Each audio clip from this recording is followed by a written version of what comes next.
le gagneur d'âmes. Donc le gain des âmes, ceux qui poursuivent les âmes pour le Seigneur, ceux qui cherchent à gagner les âmes pour le Seigneur.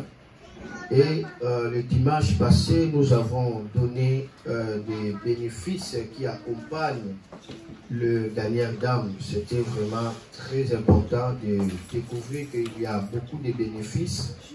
Il y a des intérêts lorsque on s'engage à gagner les âmes. Amen. On en avait parlé le dimanche. Si je peux répéter quelques bénéfices de gagner les âmes. On avait dit, lorsque vous gagnez les âmes, vous serez libre de malédiction. Lorsque vous gagnez les âmes, vous allez jouir la joie jusqu'à la fin de votre vie. Et lorsque vous gagnez les âmes, vous aurez la main de Dieu dans tout ce que vous êtes en train de faire. Lorsque vous gagnez les âmes, Dieu va marcher là où vous êtes. On avait donné des passages et on avait vraiment expliqué.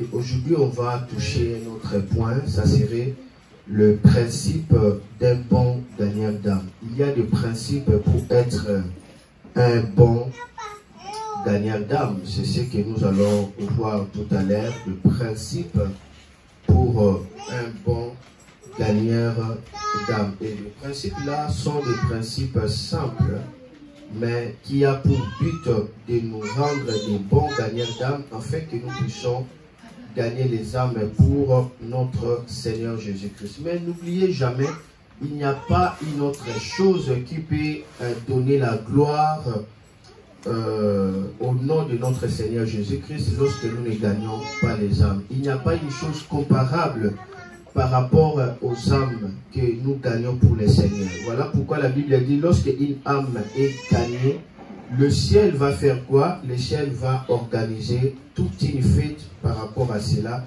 Pourquoi? Parce qu'une âme vient d'être gagnée. Alors il y a des principes que nous devons comprendre pour être un bon gagneur d'âme. Premièrement, retiens ceci. Un bon gagneur d'âme doit savoir qu'il est un arbre que Dieu a planté dans son jardin. Là, c'est le premier principe d'un bon gagneur d'âme. Il faut se dire, je suis un arbre que Dieu a planté dans son jardin.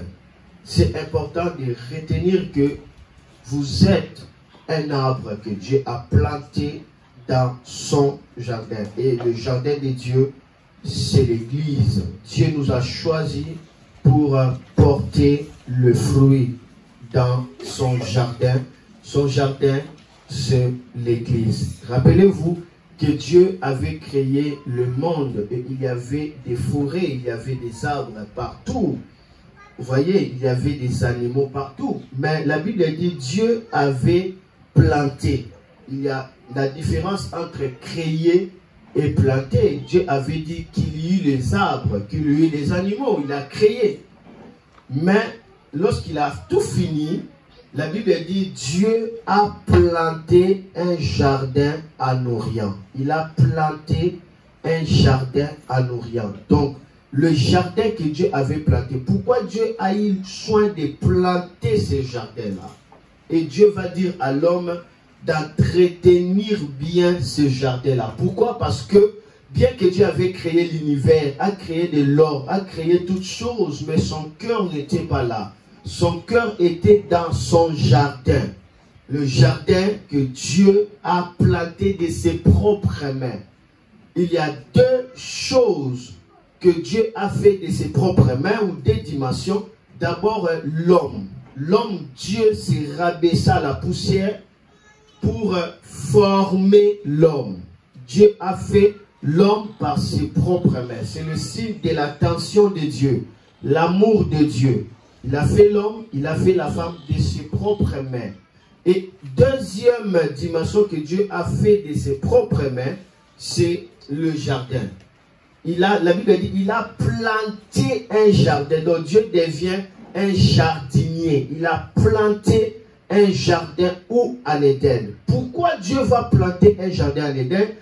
Parce que le jardin là était son église. On va voir que la Bible dit chaque soir, Dieu venait dans ce jardin-là et par sa présence, Dieu s'est communié avec l'homme et avec la femme.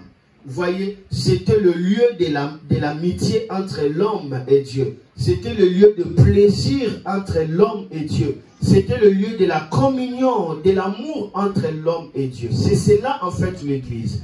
L'Église, c'est le lieu de la communion entre l'homme et Dieu. C'est le lieu de plaisir entre l'homme et Dieu. C'est le lieu d'amour entre l'homme et Dieu. Et le cœur de Dieu battait pour que le soir arrive, afin qu'il vienne trouver l'homme et parler avec lui. Et l'homme aussi savait ces rendez-vous-là. Chaque soir, Dieu planait avec un vent de restauration. La Bible dit qu'il soufflait avec un vent de restauration pour parler avec un homme. Donc l'église, c'est un endroit où nous participons au souffle de l'amitié de Dieu. C'est ça ce qu'on appelle les soupirs. Voilà pourquoi Jésus dit, c'est lui qui croit en moi, j'entrerai dans son cœur, je soupirerai avec lui. Soupir, c'est le souffle d'amitié, c'est le souffle de plaisir, c'est le souffle d'amour et de communion. Dieu veut souffler son amour avec ceux à qui il aime. Et il manifeste son amour dans l'église. C'est très important. Il y a certaines personnes qui disent que non,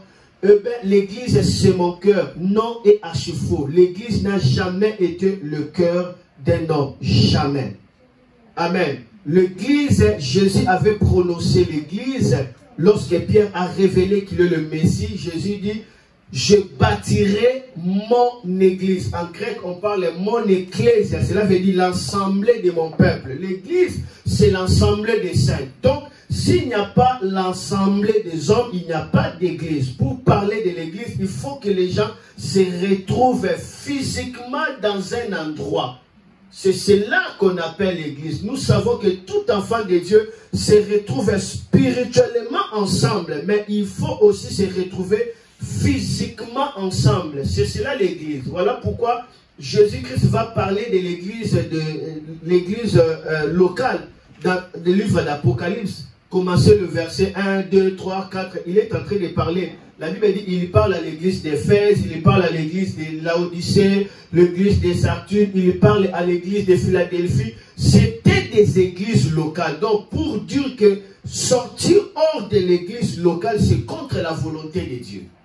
C'est cela. Il faut être dans l'église locale, là où on participe physiquement à la communion avec Dieu, là où on écoute la parole, c'est très important. Mais il y a certaines personnes qui disent, moi je suis seulement l'église dans l'internet. Faux et archi faux, parce que dans l'internet, qui va célébrer ton mariage?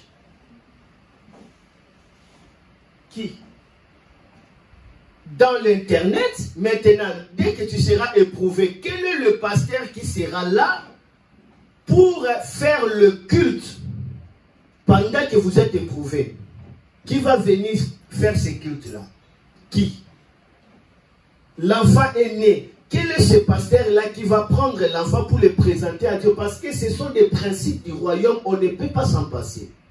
Aujourd'hui, on s'en passe de tous les principes, alors que Dieu, c'est un Dieu des signes et des symboles. Il respecte des signes et des symboles. Donc vous allez voir qu'on ne peut pas vivre sans l'église. Vouloir vivre hors de l'église, c'est comme un arbre qui ne veut pas être planté sur la terre. Ça n'a pas de sens. L'arbre doit être fixé sur la terre. La lumière doit être posée sur une table, soit fixée quelque part. Ça ne plane pas dans l'espace. Donc, un enfant de Dieu, sa maison, c'est l'église. C'est là où il rencontre son Père. C'est là où il apprend à vivre maintenant dans la famille de Dieu. La Bible dit qu'il a racheté les hommes de toute tribu, il les a fait des familles pour Dieu. Donc, nous sommes la famille de Dieu. C'est la raison pour laquelle on nous appelle des frères et des sœurs. Et Jésus dit, n'est-ce pas, je suis maître. Mais aujourd'hui, je ne vous appelle pas comme mes disciples, je vous appelle comme mes frères. C'est la raison pour laquelle on parle des frères et sœurs. Jésus, en mourant à la croix, il a restauré deux dimensions que l'homme avait perdues. La dimension verticale de haut en bas et la dimension horizontale de gauche à droite. Pourquoi verticale? L'homme avait perdu sa relation avec Dieu.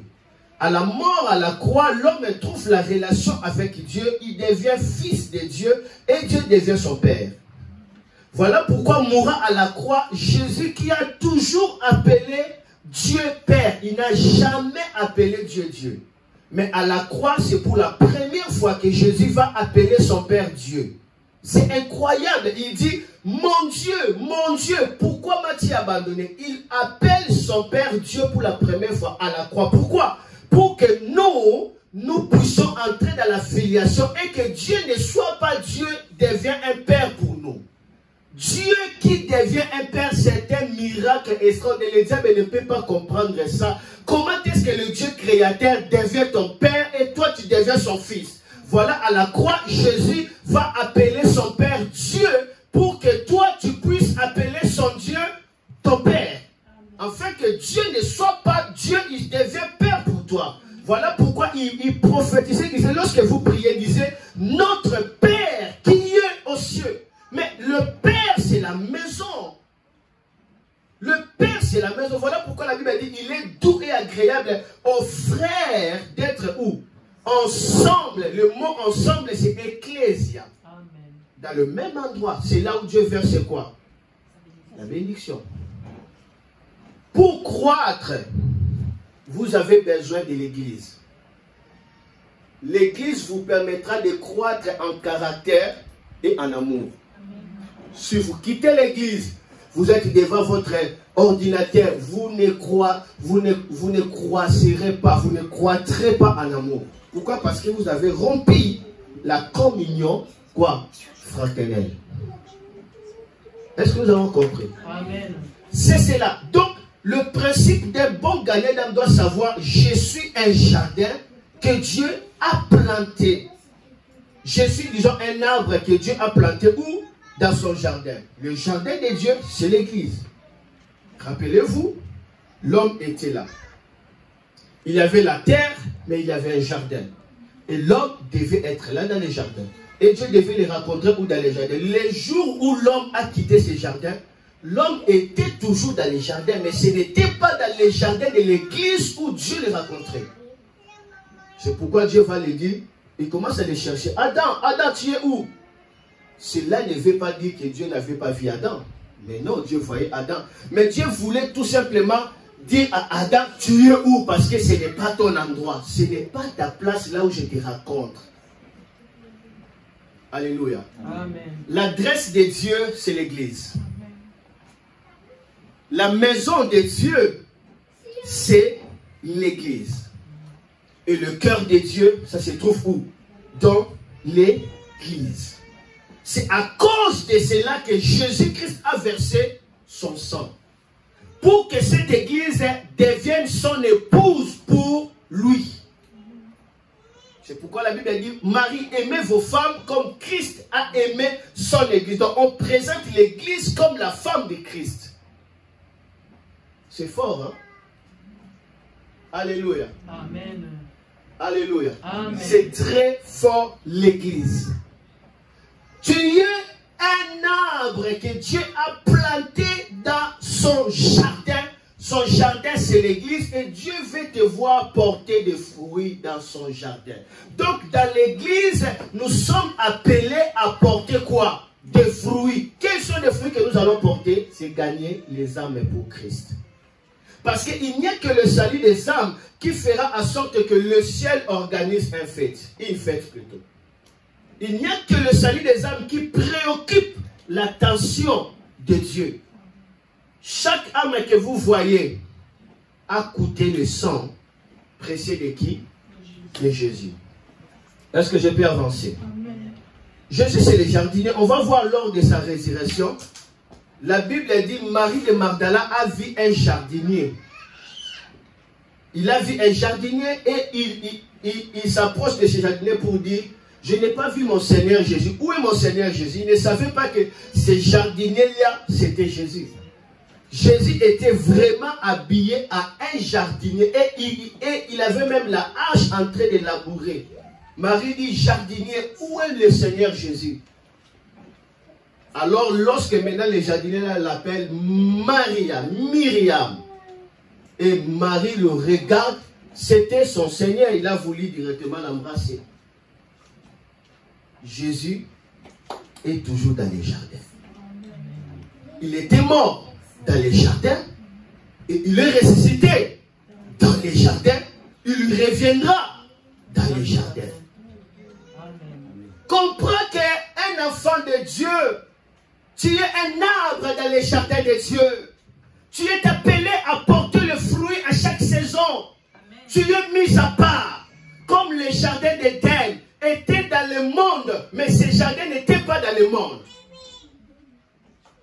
Étaient dans le monde, mais n'étaient pas dans le monde. Lorsque l'homme a péché, Dieu ordonna aux anges chérubins, le gardien de la gloire de Dieu, qui était dans la porte des jardins, c'était la porte de l'Orient. Dieu dit maintenant aux chérubins de protéger cette porte-là afin que l'homme n'entre pas. C'est ça la porte de l'Orient.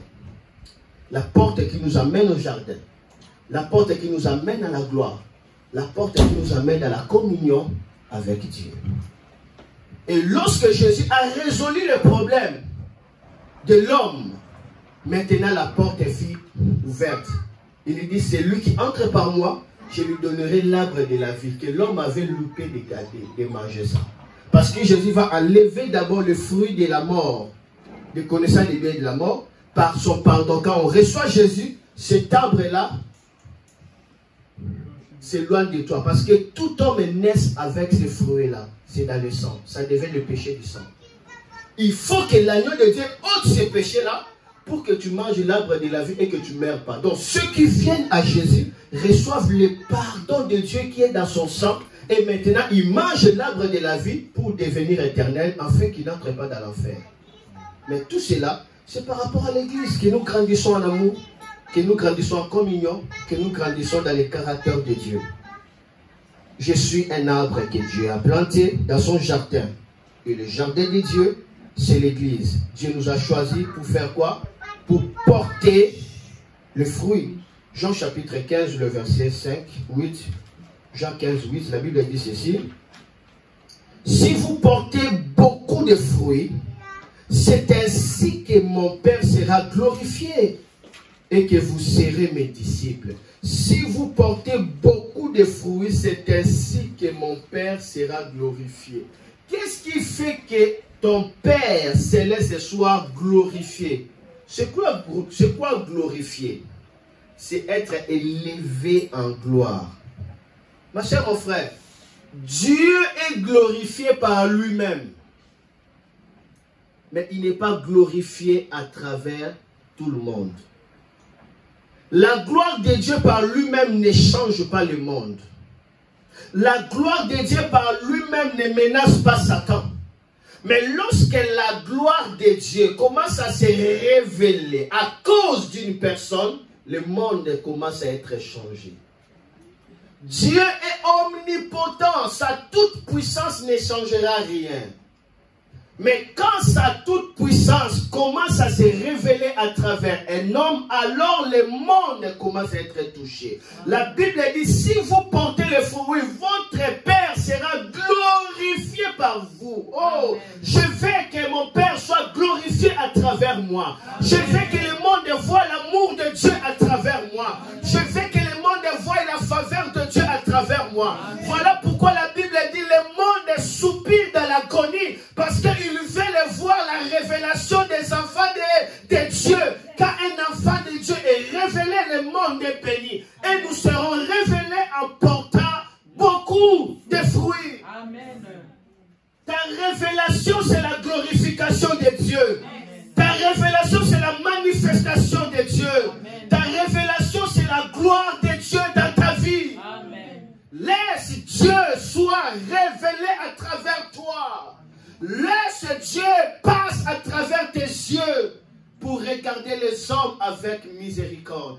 Laisse Dieu passe à travers ton cœur pour aimer aimer le monde à partir de l'amour de Jésus. Laisse Dieu se révéler à travers tes mains pour toucher des vies brisées à travers ta vie. Jésus n'a pas un autre corps, nous sommes le corps du Christ. Laissez Jésus s'exprimer à travers ton corps. Par la production des fruits. En produisant les fruits, c'est ainsi que c'est clair. Dieu sera glorifié. Deuxième principe d'un bon gagneur d'âme, il doit savoir ceci. Quand je ne porte pas les fruits, je serai dans les rangs des inutiles. Donc, on doit se poser cette question. Première question, première déclaration affirmative. Je suis un arbre que Dieu a planté dans son jardin. Et le jardin de Dieu, c'est l'église. Et deuxième principe, c'est cela. Quand je ne porte pas le fruit, je serai dans les rangs des inutiles. Jean chapitre 15, nous sommes là. Le verset 1 à 2. Il dit, je suis le vrai cep. Et mon père est le vigneron. Tout sarment qui est à moi et qui ne porte pas de fruits, il le retranche. Et tout sarment qui porte des fruits, il le monte, afin qu'il porte encore plus de fruits. Il dit, je suis le vrai, pas un vrai, mais je suis le vrai cep.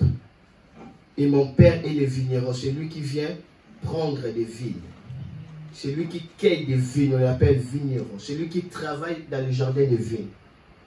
Il dit, je suis le vrai cep. Et nous sommes des sarments. C'est quoi les cep? Les cep, c'est les troncs d'arbres. C'est quoi les sarments? Les sarments, c'est les étapes. Tant que les étapes sont connectées avec l'arbre, les étapes vont prendre le veine de l'arbre, des troncs, pour faire quoi? Pour donner la vie et commencer à porter le fruit. Donc le fait que vous portez le fruit, ça signale que la vie de Christ est en train de couler en vous. Amen. Lorsque vous ne portez pas de fruits, c'est que la vie de Christ ne coule pas. Il y a un problème. Quelqu'un m'avait appelé pour que je prie pour lui. C'est quoi le problème? Ces veines n'arrivent pas à se voir. Mais il faut qu'on puisse les transfuser. Ça devient tout un problème. Comment est-ce que le sang peut entrer sans les veines? Comment? Alléluia. Amen. La vie de Christ est là. Vous avez des veines. Mais lorsque ça ne porte pas les fruits, ça devient compliqué. Ça devient compliqué. Vous êtes des étapes, des branches attachées au tronc. Mais quand vous ne portez pas de fruits, c'est que votre étape là, vos branches là a un problème. Si un chrétien ne porte pas les fruits, ça devient un problème. Ça devient un problème. Il faut se poser la question, je suis un arbre que Dieu a planté dans son jardin. Quand je porte des fruits, Dieu est glorifié en moi. Deuxième dimension, il faut se dire, quand je ne porte pas les fruits, je serai dans le rang des inutiles. Il dit, tout arbre dans lequel le branche se trouve attaché portera les fruits. Mon Père qui est le vigneron viendra rechercher des fruits.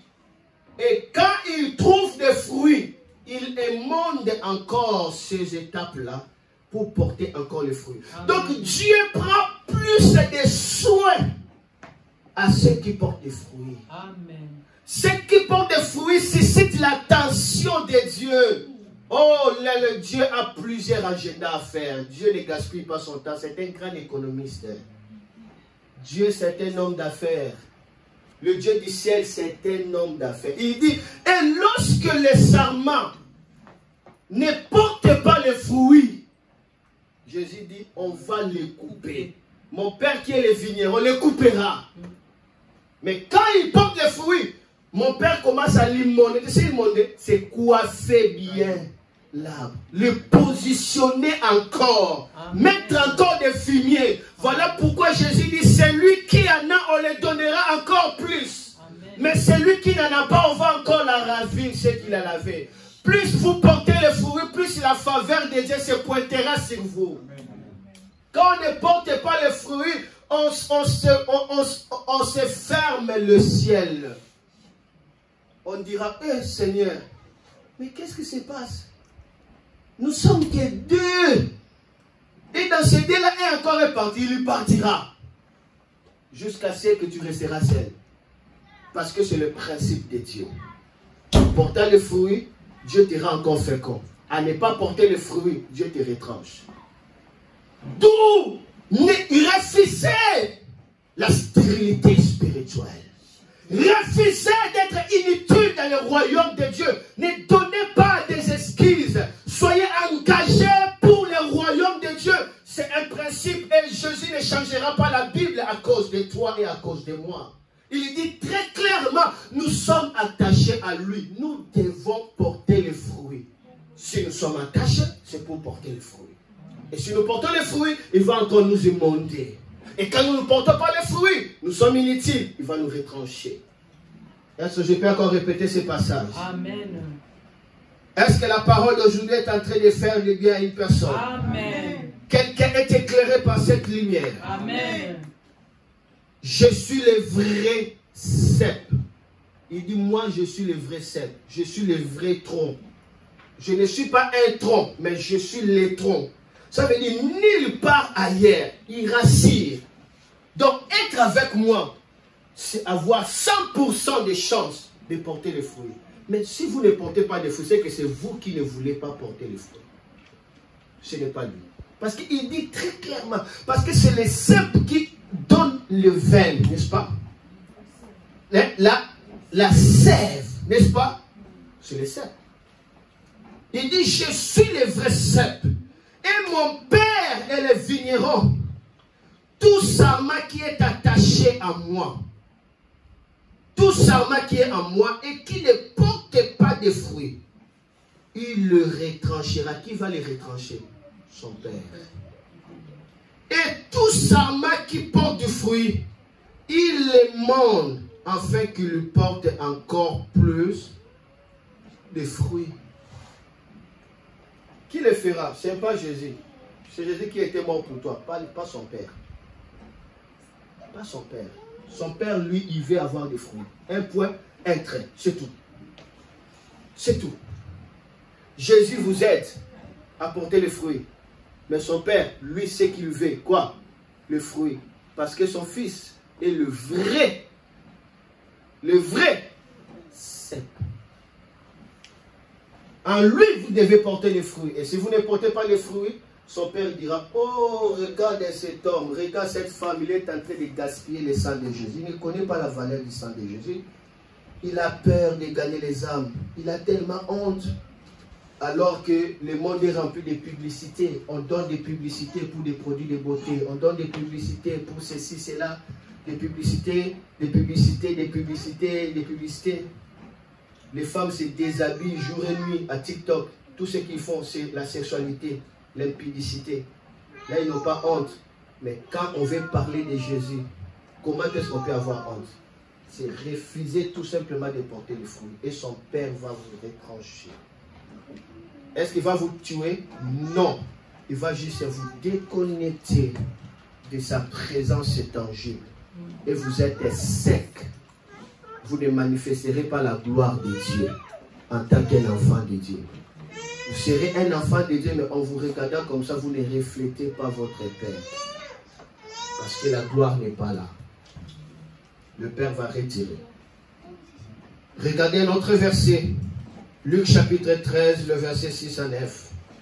Luc 13, 6 à 9, la Bible nous dit ceci. Luc chapitre 13, 6 à 9. Et Jésus leur dit, je vous demande s'il est permis, les jours de sabbat, de faire du bien ou de faire du mal, de sauver une personne ou de la tuer.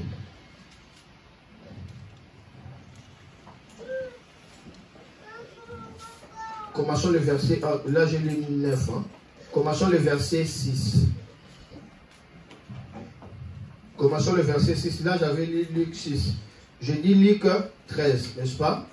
Je fais le rêve. Luc, je dis Luc 13, comment 6 à 6 à 9. à 9. Ok, ça va. Donc, j'avais fait le rêve. Luc 13, 6 à 9. Ok, nous sommes là. Luc 13, 6 à 9. Merci Jésus. Ok, nous commençons. Les vignerons lui répondit, Seigneur, laisse-les encore cette année, je creuserai tout autour et je mettrai le fumier. Vous vous rappelez? Bon, commençons, montons un peu pour que nous puissions voir l'idée. D'accord. Jésus est en train de dire. Il dit aussi cette parabole. Ok. Un homme avait un figuier planté dans sa vigne. Luc 13, 6 à 9. Il vint pour y chercher quoi? Du fruit. Et il n'en trouva point. À chaque fois que Dieu descend, c'est pour chercher quoi? Des fruits. Il doit trouver. Il doit trouver. Dieu veut vous récompenser. Amen. Je descends. Alors il dit au vigneron, voilà 3 ans que je viens chercher du fruit à ces figuiers et j'en trouve point. Coupe-les. Pourquoi occupe-t-il la terre inutilement? Coupe-les. Pourquoi ce figuier occupera-t-il la terre inutilement? Donc, lorsque nous ne portons pas le fruit, nous serons classés dans les rangs des inutiles. Est-ce que c'est moi qui ai dit ça? Qui a dit ça? Dieu. Soyons déjà des valeurs dans le royaume de Dieu. Soyons des valeurs pour Dieu. Amen. Amen. Il y a des fiches de paye. Dieu rémunère. Et Dieu ne se trompera jamais. Amen. Amen. Soyons utiles pour Dieu. C'est par rapport à la qualité des fruits qu'on est en train de produire. Et à la quantité aussi des fruits. Il dit très clairement. Je viens 3 ans, chaque année je viens, je retourne, je ne trouve rien. Je viens, oh, je ne trouve rien. Je viens, je ne trouve rien. Mais ce figuier est en train d'occuper la terre inutilement. Lorsque la Bible parle du figuier, la Bible l'a toujours représenté comme la douceur. Ça fait partie du ministère. Il y a 3 arbres qui représentent le ministère. Il y a l'olivier, il y a le figuier et il y a quoi? Il y a quoi? La vigne. 3, où la Bible dit ils ont l'hommage. Dans l'histoire de Gédéon. On a voulu les faire roi, ils ont refusé. Ils disent, mais non, Dieu nous a honorés. Dieu nous a honorés à son service. On ne peut pas être roi. Ils ont refusé. C'est l'image du ministère. La vigne, le figuier et l'olivier. Et le figuier a toujours représenté la douceur. C'est nous, les enfants de Dieu. Mais si notre douceur là ne produit rien, ça devient juste un nom, un chrétien de nom. Dieu ne sera pas content. Le vigneron lui répondit, Seigneur, laisse-les encore cette année. Je creuserai tout autour et je mettrai du fumier. Peut-être à l'avenir donnera-t-il du fruit, sinon tu le couperas. Amen. Amen. Il dit, donne une seconde chance. On va mettre du fumier pour qu'il porte des fruits. Sinon, tu le couperas. C'est clair. Amen. Amen. Donc, quand je ne porte pas les fruits, je serai dans les rangs des inutiles. Ce n'est pas la pensée de Dieu. Dieu est excellent. Amen. Amen. 4e principe. 3e principe. Et on va terminer aujourd'hui par là, par des principes. L'avant-dernier. Retiens ceci, quand je ne porte pas le fruit, je serai exposé à la malédiction de la sécheresse. Quand je ne porte pas le fruit, je serai exposé à la malédiction de la sécheresse. Matthieu chapitre 21, verset 18 à 19. Il y a la malédiction de la sécheresse. Cette malédiction arrive lorsqu'on ne porte pas le fruit. Amen. Vous savez, lorsque vous portez tellement le fruit dans le royaume de Dieu, même Satan est troublé, hein, parce que vous êtes devenu l'attention de Dieu. Plus vous portez le fruit, plus Dieu va renforcer les anges tout autour de vous. Vrai ou faux? Vrai ou faux? Je vous dis la vérité. Voilà pourquoi des hommes très ouins, ce sont des hommes qui portent des fruits. Et Dieu veille sur leur sécurité. Je vous dis la vérité. Amen. Moi, j'ai un témoignage.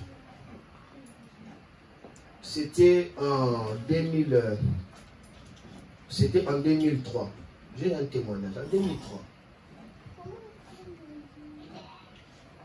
J'étais allé rendre un ministère dans une maison pour délivrer un enfant qui avait la magie noire et sorcier. Cet enfant était né sorcier et après, il a acquis la magie noire 10 ans. Et il avait 14 ans, mais déjà 10 ans dans la magie noire. Il a tellement sacrifié des gens, il a tué sa mère, il a tué son père. Et maintenant, c'est sa tante qu'il a pris. Il devient tellement dangereux et lui-même commence à chercher sa délivrance.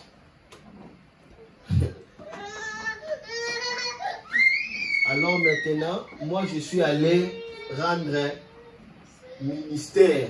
Je ne savais pas que cet enfant était tout un monstre. Il a tué des pasteurs. Entre guillemets, ce sont des pasteurs qui ne portent pas de fruits. Ils sont dans les rangs de la sécheresse. La gloire ne se révélera pas à nous, c'est ça. Et moi je ne savais pas. Moi je suis seulement allé rendre le service de délivrance. À ces années-là, tout ce que je faisais, c'était que la délivrance des sorciers. Moi, j'avais une notion de délivrance des sorciers terrible jusqu'à ce que j'ai arrêté. Parce que cela allait tourner mal contre moi. Et quand seulement on m'avait accusé à la police, et directement, je dis, je ne le ferai plus. Parce que ça marchait mal. Maintenant, je suis entré dans cette maison. L'enfant était juste devant moi. Sa tante était là, c'est-à-dire la grande sœur de sa mère. Un enfant trop court, il ne grandit pas. La plupart des sorciers ne grandissent pas. Surtout s'ils commencent à manger les chairs des gens, ils ne grandiront pas, ils restent comme ça. Et là, je commence à lui poser des questions, tout ça, pour que je puisse maintenant m'établir pour prier pour lui.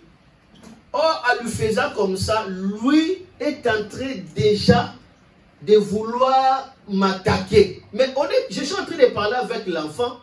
Or que l'enfant était déjà transformé avec une chaîne qui tue les gens. Il voulait me frapper.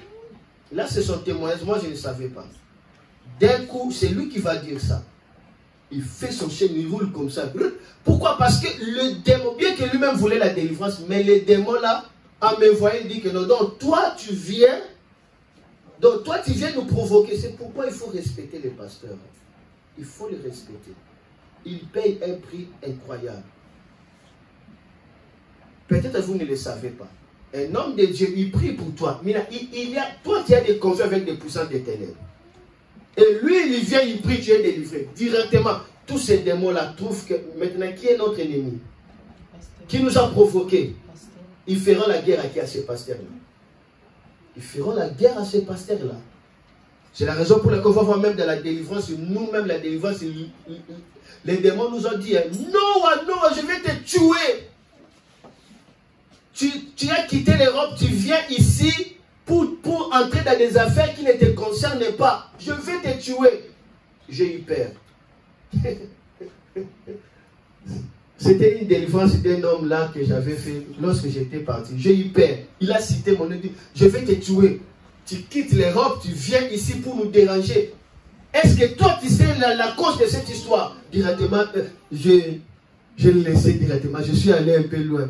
Comme ça, j'ai dit, je peux mourir gratuitement comme ça. Je laisse ma femme inutilement comme ça. J'ai laissé. En laissant comme ça, le Saint-Esprit me dit, mais n'est-ce pas, je t'avais dit que tu es mon général. Quand j'ai entendu les témoignages du Saint-Esprit, et puis directement, j'avance vers cet homme-là. C'est un papa. J'avance vers lui. C'est vraiment un papa. J'avance vers lui. J'ai dit, tu avais dit que tu vas me tuer. Parce que j'ai entendu les témoignages. Hein. Il faut écouter le Saint-Esprit. Je lui dis maintenant, tu avais dit que tu vas me tuer. Alors maintenant, je suis là, tue-moi. Il commence à crier. Ah, ah. Après, j'ai dit debout. Il se met debout. Lève les mains. Et lève les mains. Sautez. Ta, ta, ta. À genoux. À genoux. Je commence à manipuler les démons. Après, je dis, allez, sors. Tu ne sortiras pas simple. Les anges vont te frapper avant de sortir. L'homme commence à pleurer. Ah, ah, frappez-les. Ah, ah, allez, sautez. Les démons sont sortis. Amen. Amen. Là, c'était entre parenthèses. Mais là, je suis en train de parler de l'histoire de cet homme-là. Alors, j'étais là, ce petit-là vient avec sa chaîne. Il roule comme ça pour m'étrangler, me détruire. Directement, là, c'est son témoignage. Il y voit l'ange Michael derrière moi. Géant. Il fait comme ça. Directement, l'enfant laisse. Après, il vient encore. Lorsqu'il fait comme ça, l'ange apparaît. L'ange apparaît. Il fait comme ça. Il dit seulement comme ça. Attention, c'est témoignage vrai. Troisième fois maintenant. Lorsqu'il fait encore là, cette fois-ci, c'était moi qui a dit. Moi, je ne savais pas. D'un coup, j'étais en colère. J'étais en colère. J'ai dit, toi, titan de Dieu. Toi, titan de Dieu. Toi, titan de Dieu. Directement, l'enfant commence à crier. C'est. L'enfant de 14 ans, il a enlevé les habits. On l'a maîtrisé. Il n'arrivait pas. Il enlève les sous-vêtements. Il est resté nu. Il n'arrivait pas. Le feu, je vous dis l'histoire. Le feu était partout. Les démons commencent à quitter. 900 démons, même les démons de souris. 900 démons. Sa tante voulait fuir la maison. Il y a des gens que Dieu a envoyés sur la terre. Amen. Je vous dis la vérité. Je vous dis, il y a des témoignages. Et à la fin, cet enfant-là va commencer maintenant à nous raconter comment est-ce qu'il est arrivé à se déshabiller. Il voulait me tuer.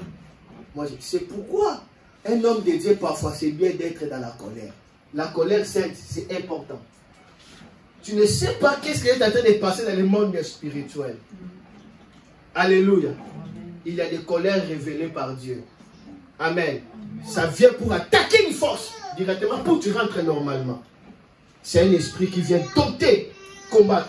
Donc, porter des fruits, vous ne serez pas classé dans les rangs des inutiles. Troisième dimension, j'avais dit quoi? Quand je ne porte pas le fruit, je serai exposé, comment? À la malédiction de la sécheresse. Amen. Amen. Alors là, je ne vais pas citer. Quatrièmement, pour terminer, celui qui ne porte pas de fruits sera exposé à la tempête. Celui qui ne porte pas le fruit sera exposé à la tempête. Cela veut dire la persécution. Est-ce que vous savez la cause qui avait fait que l'Église soit persécutée? Ce n'était pas Dieu, c'était tout simplement parce qu'il ne voulait pas gagner les âmes. Il voulait tellement rester dans ce même endroit à Jérusalem. Et d'un coup, Dieu a permis qu'il y ait la persécution. Parce que la Bible dit, c'est après cette persécution, les disciples sont allés partout. Et partout où ils s'en allaient, ils faisaient quoi? Ils évangélisaient. Et l'Asie mineure était touchée. Et partout, l'évangile était arrivé. Donc, il y avait la paix partout, sauf en Jérusalem. Donc, si vous voulez être troublé, restez en Jérusalem. Si vous voulez avoir la paix, quittez le Jérusalem. Donc, souvent, certaines tempêtes arrivent lorsqu'on résiste à la volonté souveraine de Dieu. Et quand cette tempête vient par Dieu, aucun ouin peut enlever ça. Et toi, ouin qui se précipite à poser le main, tu seras ennemi de Dieu. Dieu maintenant va dire, ah, donc c'est toi qui veux s'opposer à moi. Dieu commence à t'attaquer. C'est pourquoi homme de Dieu, femme de Dieu, avant même de prier pour une personne, il faut se rassurer. Est-ce que cette personne-là est en communion avec Dieu? Est-ce que c'est là? Ça vient de Dieu? Est-ce que ça vient de Dieu? Est-ce qu'il avait adressé le Saint-Esprit? Ne sois pas pressé. Amen. Ne sois pas pressé. Amen. Amen. Imaginez maintenant là, Jonas, maintenant on commence à vouloir les protéger. Vous allez tous mourir, sauf Jonas. On ne protège pas Jonas. On les jette dans l'eau. C'est Dieu qui va les protéger. Pour qu'ils rentrent dans la volonté de qui? De Dieu. Donc, Si moi je refuse de porter le fruit, je serai exposé à la tempête, à la persécution. Les disciples voulaient rester toujours en Jérusalem. Or, Jésus avait dit, il y a un temps d'être en Jérusalem. Mais après, vous allez partir jusqu'aux extrémités de la terre. Mais eux restaient toujours là. La persécution est venue. Il commence à s'enfuir partout. Et l'évangile nous a touchés. C'était par la persécution. Mais ces gens-là étaient récompensés parce qu'ils étaient persécutés à cause du nom de Jésus-Christ. Mais plus nous résistons, nous pouvons attirer le vent tout autour de nous. Aujourd'hui, j'avais parlé que des principes d'un bon gagneur d'âme. Peut-être le dimanche, je viendrai pour parler sur l'autorité d'un gagneur d'âme. Je dis que le Seigneur bénisse sa parole. Merci beaucoup. Amen.